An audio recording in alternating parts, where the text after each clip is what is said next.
Welcome. I am Romy Hooper. I will be reading Hollow World Entertainment's Tread Not the Penrose Stairs, written by N.B. Baker. The late-night silence is broken by the loud stumbling of a very drunk man and his sober driver, who somehow managed to lock the keys in the car. Neither seemed to mind the walk home as they sung and stumbled around.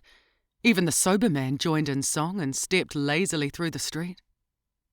Hours passed as they assaulted the streets with their terrible singing, which slipped into the homes of those nearby, waking everyone near. House after house had its doors and windows swung open to allow tired, cold and angry inhabitants to yell at the man until their spirits died and they finished the walk in silence.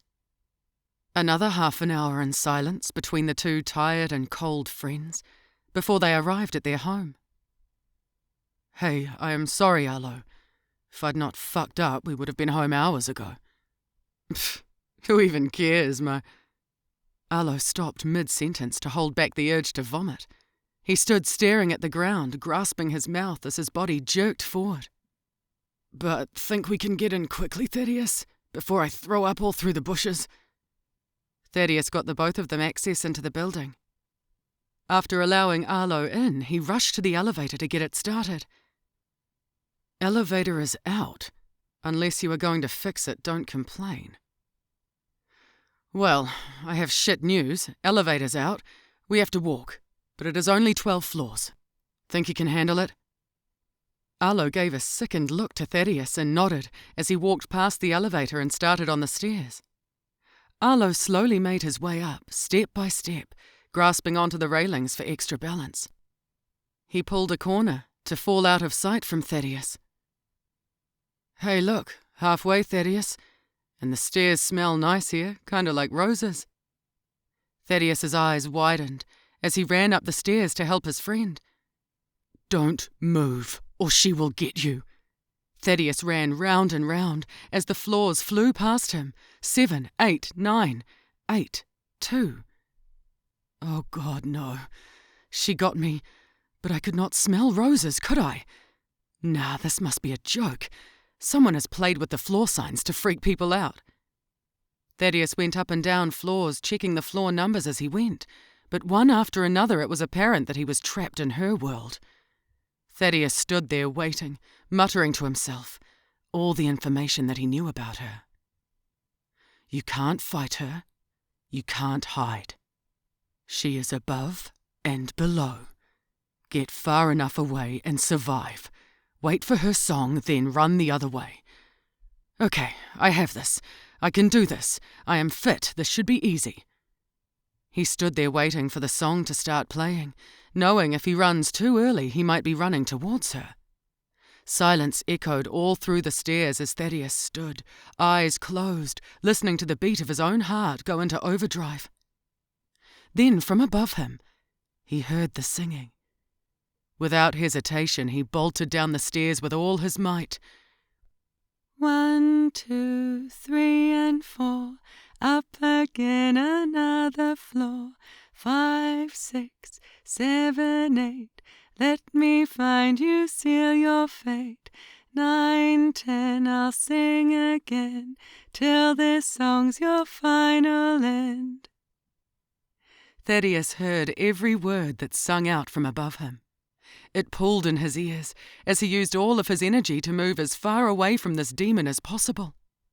He knew he had no time to take a breath, or he would be stuck longer in this hell world of infinite stairs. 1, 2, 3, 4, up again another floor. 5, 6, 7, 8, let me find you, seal your fate. 9, 10, I'll sing again, till this song's your final end. This time the singing was coming from below. It took Thaddeus a few steps before he managed to turn his momentum around, to start heading back up the stairs. Unfortunately for him, he'd walked too far that night getting home. It had taken its toll as he sluggishly tried to make the next step. Failing to lift his foot height enough, he tripped and landed on the next floor up, exhausted and winded. 1, 2, 3, and 4. Here I am on your floor. 5, 6, 7, 8. Now's the time to seal your fate. 9, 10, I won't sing again.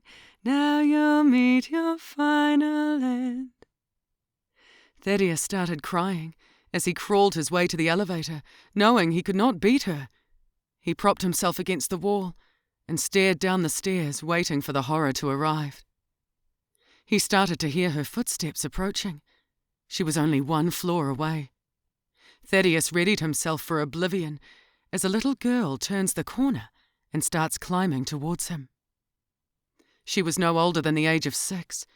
She was wearing a dress with a simple flower sewn on the front. Her hair was in ponytails, and her eyes as black as charcoal, staring into Thaddeus's soul. She pulls out a sickle from behind her back and cocked her head. "These are my stairs, and I do not like to share." Silence was then had by both as they stared at each other, until finally she started to sing again. 10, 9, 8, and 7. Hope your soul reaches heaven. 6, 5, 4, and 3. But your body stays with me. 2, 1, let's have some fun. Now my little song is done. She approached Thaddeus with her sickle high, but something behind her distracted Thaddeus. An enormous black hand reaching around the staircase with a booming voice. "You touch Penrose, and you will wish she had cut you up." "That is my big brother. He will make sure I stay safe." Penrose started to giggle as she brought the sickle down into Thaddeus's shoulder, causing him to scream out into the echoing stairs he'd been trapped on.